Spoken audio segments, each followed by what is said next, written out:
Okay, good afternoon, everybody. Good afternoon, My name Mami. is Maame Gyamfua Asante-Mensah. I'm with the Department of Computer Science and IT at the University of Cape Coast. And my interests are in deep learning, machine learning applications, and then a field called tensor and tensor networks. And I focus on tensor completion.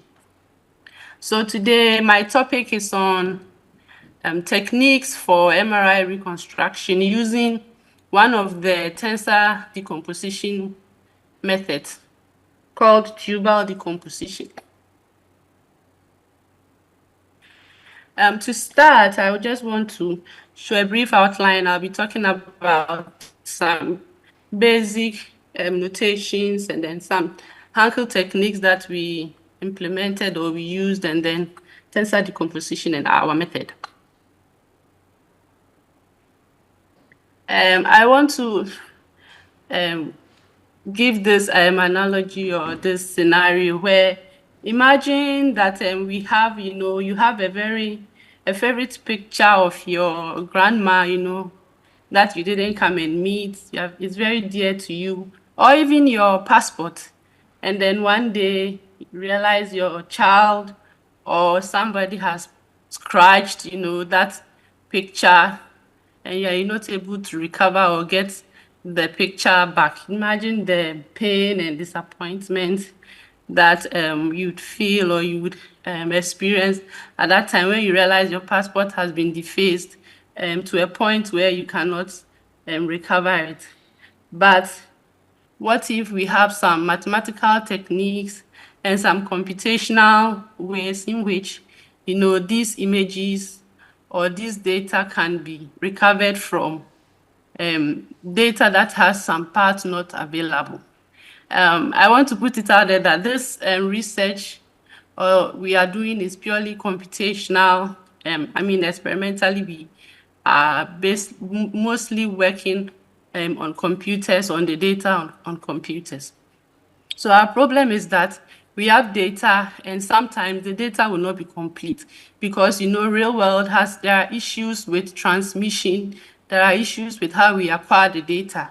So sometimes the data we have has some noisy outliers, some noisy information, and we need to remove that noise and also reconstruct the data back.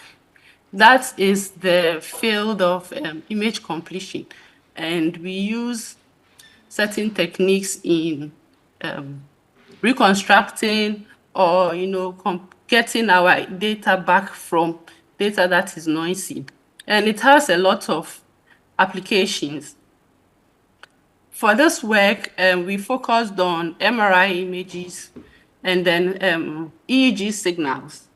But there are applications in fields such as recommender systems where, when we have Netflix or even on Amazon, this tensor decomposition, tensor completion has applications there where, sometimes you go online, you buy a book, and then they recommend other books to you that this user also bought this. They are all some of the as a result of some of these computational algorithms that we use. And so it's also used in recommender system. It has applications also in agric and then precision agriculture. So it's used to reconstruct images from moving objects and all that.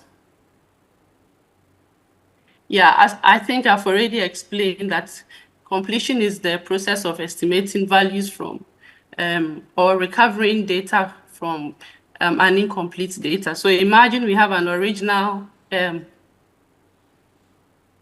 image, or it can also be, an Excel file with some parts missing. And the purpose is that we want to complete that particular data that we have using some computational and mathematical techniques. The idea or the name is called tensor decomposition and tensor completion because of the type of data that we have and what we call it. In computing, images second order data, like data that has rows and columns, are called matrices. And then when it is extended to data that has three-dimensional, four-dimensional, we call them tensors. So that is why this the name of the algorithm or the name of the technique is called tensor decomposition, because of the different types of data that we have available, EEG signals, even our color images that we store on our phones are stored in a form of matrix. Okay, we have rows and columns. And then if it's an RGB image, it's three-dimensional because of the red, green, and blue channels that we have in the image. So we call all of them tensors. So that is the motivation, or where we took that, or they took that term from. And our application is on MRI data, MRI images. You know, if you are taking MRI image, or if they are scanning a patient with an MRI device, it takes a lot of time because they inject the person with a dye. The person is supposed to lie down without moving for a long time. And it's not, most of the time, that's not possible or feasible sometimes. The patient might move the head or move the body, and when that happens, it causes some movement in the scanning, okay? So the data become destroyed. And do we throw the data away? That is where we come in, that no, instead of throwing the data away, we can provide some computational algorithms for you to keep the data. So this algorithm is supposed to help healthcare institutions in, recovering data, where instead of scanning the patient twice, we can just take the spoiled MRI scan and reconstruct for them. So it reduces costs to the health institution and also to the patient who will be, taking those scans. And there are a lot of tensor decomposition algorithms, but we focus on the tubal tensor decomposition. So the first step we do is that we try to take the MRI data, which is third-dimensional data. It means that it has rows and columns, and then it has channels. So when you are taking the scan, we take it at various intervals. So it becomes a very big data. And we try to perform some techniques to it to increase the dimension, that's the size of the data, so that we can get some inherent features that we will not get ordinarily with just the third order data. So we try to tensorize it into fourth order, fifth order data, and then use, because we believe that, with images, some of the properties or some of the features are similar. When you take an image of a room, most of the time, if it's a white background, we will get a lot of white, okay? So those features, even if some white are missing, we can in-paint and use the other parts of the image that are white to fill the areas that are missing. And then we use a technique called tensorization to get that. The same way, if you have a higher order data, we can also reverse it into maybe get a vector or a matrix. And then, so this is one of the, just an illustration, a very quick one of how we take a matrix which contains rows and columns, and then we transform it into data that has higher dimension, okay, like a fourth order or third order data. So from there, we perform Hankel matrix, and then we generate higher order data or higher dimensional data from just one matrix. We can get a fifth order data even from a matrix. And our technique, we take MRI data in the, in its in the transform domain. We call somewhere Fourier domain. We sample just a few of the signals, and then we perform our tensorization on it, and then we apply this tensor decomposition algorithm to it. When we finish, then we perform an inverse tensorization. So that is how it works. So from the third order tensor, we can get a fourth order. And then when we finish, we do inverse transform to get our data, the original size of our data back. So yeah, after we did some computational experiments to try and then see how effective the method is. So if we look at the first image, if we look at the first image, we realize that the patient moved. So there was movement in the acquisition of the MRI brain data. And from the first image, we're able to reconstruct the MRI data back so that the patient doesn't have to lie down and take another round of scanning. The same, so we took about 60% of the sample or of the features in the image, and then we did the reconstruction. The same for the second image, and then we compare them with some existing techniques that are also available, computational techniques, and we can see that our reconstruction is comparable. Yeah. The second one is when we have a dynamic perfusion MRI data of the stomach, okay, which has been affected by noise drawing transmission. And the same way to be able to reconstruct it, and we compared it with some, we know now we have deep learning AI algorithms. We compared it with one of the AI algorithms.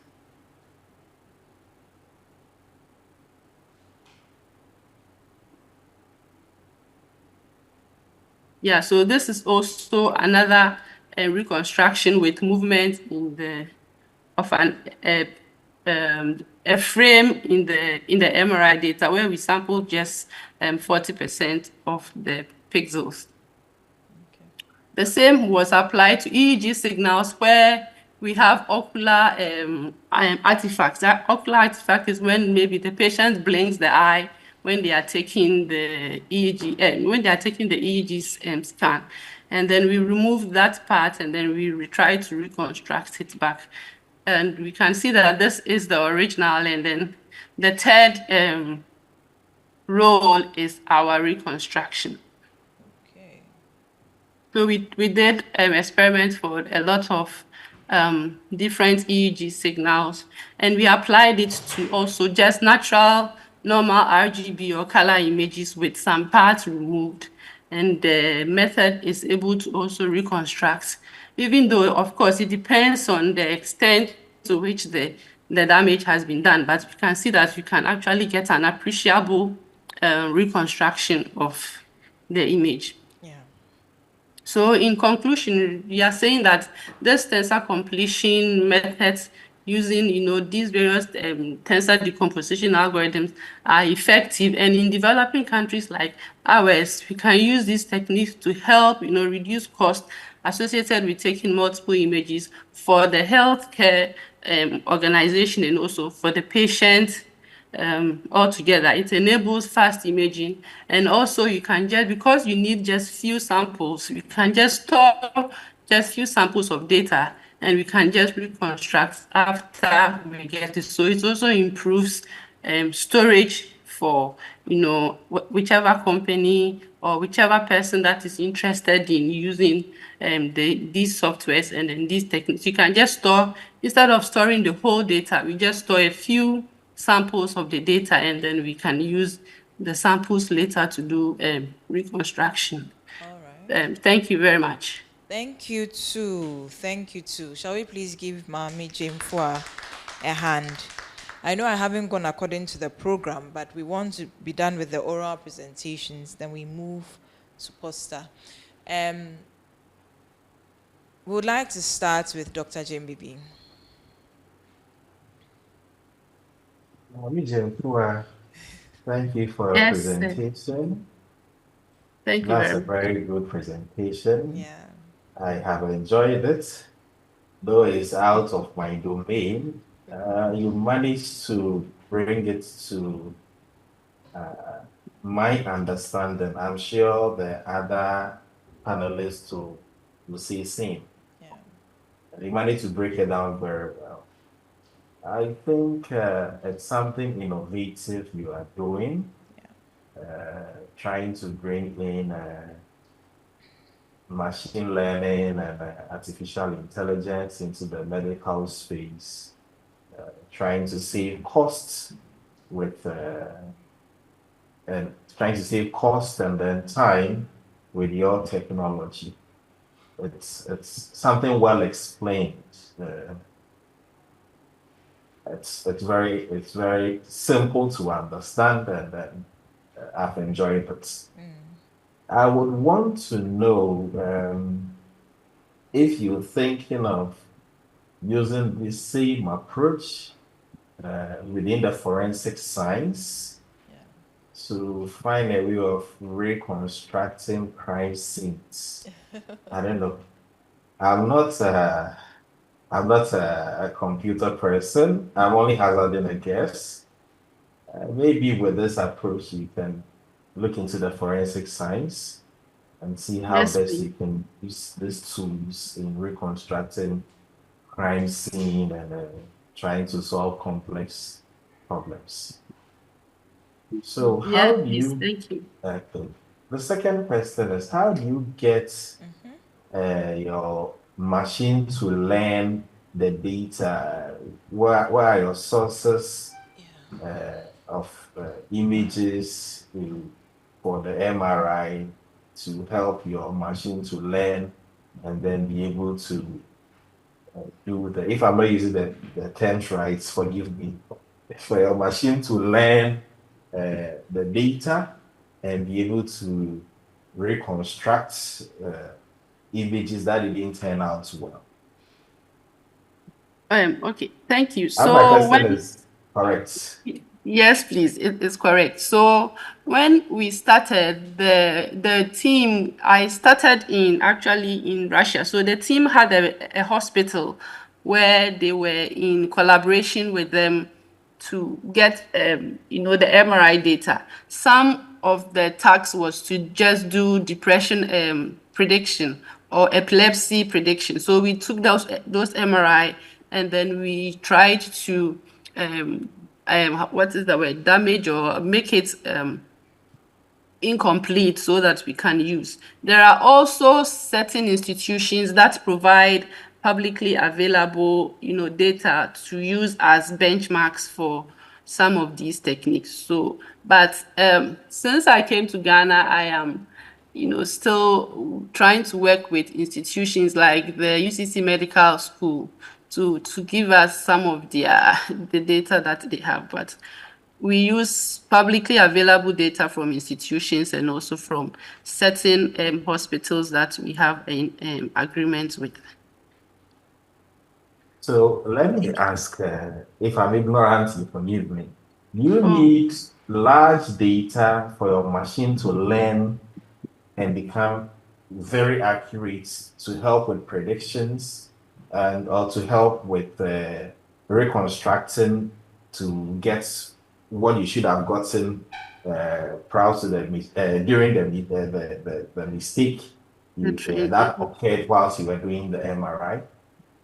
Yes, initially, when this deep learning AI started, we need a lot of data, like thousands of images, so that you use it to train the model to learn certain features like shapes, the size of even the MRI, the skull and all that. So we need a lot of data. But now with, deep learning is advancing, they are changing stuff. With now you can use just few data.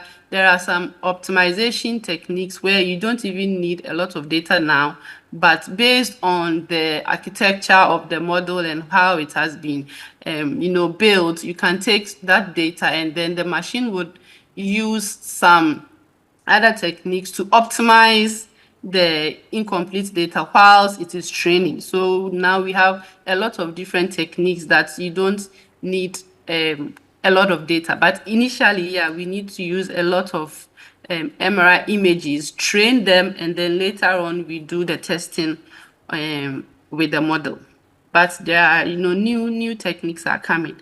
So you can just use an already trained model Yeah. and just run your algorithms on them. I'm Thank you. asking so because, and that's my last question. I'm asking so No because problem. what you're doing is medical science, and Yes. in medical science, we have to, our margin of error should be just not there. So in order to help with proper diagnosis, proper results and diagnosis, and to also aid with subsequent treatment of any medical situation, the sample size must be large in order to ensure that It's accurate. in the worst case scenario, we have enough sample size to be able to do a very good prediction. That's what I'm asking. But based on your explanation, I think with the optimizations you brought, Okay, I yes, think Prof. I agree with you. So even for us, we still need expert, how do I say, expert advice or expert intake with the reconstruction. So we either need to work with somebody who works with MRI to say that yes, actually these features you have done is actually true. So it's not for now, it's not on its own. We still need feedback from the people in the medical field, as you said, because of the we can't make a mistake with medicine and diagnosis. Yes. Thank you. okay, it's a good job. I really enjoyed the presentation. Thank you very much. Thank you, Dr. Jembibi. Dr. Akai Tete.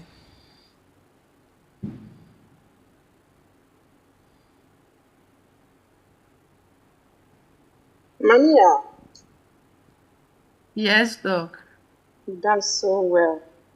So we are not in that area. Personally, I've learned so much. In fact, I am quiet when we were going through your lesson, and I keep on asking myself, Ghana is getting to a level. Yes, well done for your presentation. Your faster completion, as you said, not only reduces cost, but to me, I think it also helps save data for history. Because Yes. if you are in a hospital and anytime they take MRI, maybe there'll be a problem and it's discarded, how will you how do you get the history for further diagnosis? Now, let me quickly ask this. Where did you conduct this very study? Where? In the University of where? Did you use the medical center? No. So for now, we just get the MRI data and then we run the simulations on our computers. With support from, of course, high computing and high computing devices. So mostly we just run it on our computer with just getting the data from either publicly available from institutions Okay, or so you use secondary data. yes, please. Good. You use Yes. secondary data. Okay. Well, you see, when it comes to us like people who have to critique, we look at the whole abstract, and we want Yes, to please. get some things out of it. That's why I'm answering this. And let's put that aside. Which areas will you work? Will you be solely in the medical field or other areas? I think that it can be applied to a lot of different areas, even if the data is not an MRI or an image, we can also apply it to documents. Let's say you have information at the hospital and then Yes. some of the parts are missing. Yeah, we can use this technique. And as I also said, there is also used in, now there's Netflix and Amazon. The tensor algorithm can be used to recommend videos whereby, let's say I watch one video, I don't watch the other, and then we can use it to say, okay, because I watch this video and then madam, let's say patients watch the same video. Okay, patients watch video A and video B, but didn't watch video C, but I watched video C, so they recommend video C to the person. So it can be used in a lot of other areas apart from the imaging field. And also, Prof has recommended that we try forensic science for reconstruction of crime scenes. So yeah, we can use it in. Okay, so yes, so you can use it forensic. in the forensic sector. Fine. When Yes. it comes to the medical sector, Mommy, do you have plans of training these technicians who take the MRI data or images than to maybe wait for problems to come before maybe you use your pencil to correct them? In fact, for the presentations, I'm now becoming, hey, do we have things like this? Do we have, what plans do we have? Yeah, so we still need a lot of work in collaborating with our hospitals and the health sector if we want to use this technique fully. So yeah, we can, but I'm sure they are getting some form of training to better their skills. Okay. Let us leave it here. We are still, for me, I'm a novice in this area, so you let us leave it here. But it's a very good presentation, especially coming from a lady. Thank you. Okay, kudos. Thank you so much, Dr. Kaitete. Dr. Abo. Yeah, thank you. And Maame Gyamfua, that was a very good presentation. In fact, I was mesmerized. But as you went on, I began to understand. But the introduction was very good because, as Dr. Jembibi said, anybody who doesn't know the area would get to understand. As you were talking, the understanding was coming. I think you've done a very good job. Personally, I'm afraid of MRI machines. Yes, The so last so it's time, good for business. it's like a coffin, and I felt as if I was being suffocated. I couldn't wait to come out, so that if you can reconstruct things from the just maybe one MRI experience, and there's something goes wrong, you can reconstruct. I think it will save us all the fright, honestly. So I think you are doing a very good job. That's just to add to what the rest have said. Thank Okay. you. Thank you Thank very much. you. Maame Gyamfua. Yes, Thank you so much for a madam. wonderful presentation. I know that with our generation, we are looking more into using AI for entertainment purposes. I realize you kept mentioning Amazon, Netflix, but do you do your computing on AWS? Okay, yeah, we can use cloud services to, do some of the training we have if because of the limitations with the kind of computers and PCs we have and the fact that not all of us have access to servers or high computing. Yes, so we can use store some of the data and stuff on the cloud and then use these cloud services to also train. There are some few online cloud services that some of us use to train our models when our computers or the memories in our computers cannot handle the computations because of the size of the data that we are dealing with. Because I'm looking at the So fact that yes. now that, sorry, now that AWS is charging VAT, how are you able to sustainably continue your research? Do you get me? Because for the computing power you need to train your models, if you're not using AWS, you are quite limited. But so I'd like to bring to your attention, have you thought about making it into a social enterprise, a profitable venture, to make money on the side to fund the research? Well, okay, I've not thought about it or the Okay. group because mostly we work on our university servers and we some of our we've bought what is this? These deep learning NVIDIA the GPUs. Yeah, the So GPUs. Okay. we run it on the on Okay. the GPUs and Okay. for now, but yes. All right. So have you heard of Mino Health AI, Darlington Akogo? No, not Okay. that I know. No, So please. please research on him. Mino Okay. Health AI currently has the ear of the government and access to enough data for you to use to train your deep learning models. Okay. Yes. So do look into Darlington Akogo, search for him on LinkedIn, and he has written quite a number of papers on deep learning Okay. and how it benefits the research, the medical research field. And then for the business idea, you might want to consider family trees. Family tree. Yes. Oh.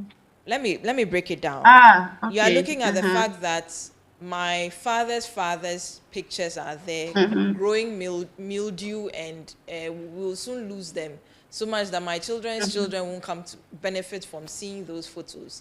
So for families to be able to keep the legacy of the pictures they have, they can bring it to you for reconstruction, and then they have an online family tree they can refer to, because the internet never forgets, and it's not going anywhere. Yes. Do you get it? So Okay, in order yes. to It's also fund another. the GPUs you are buying, because it's not cheap.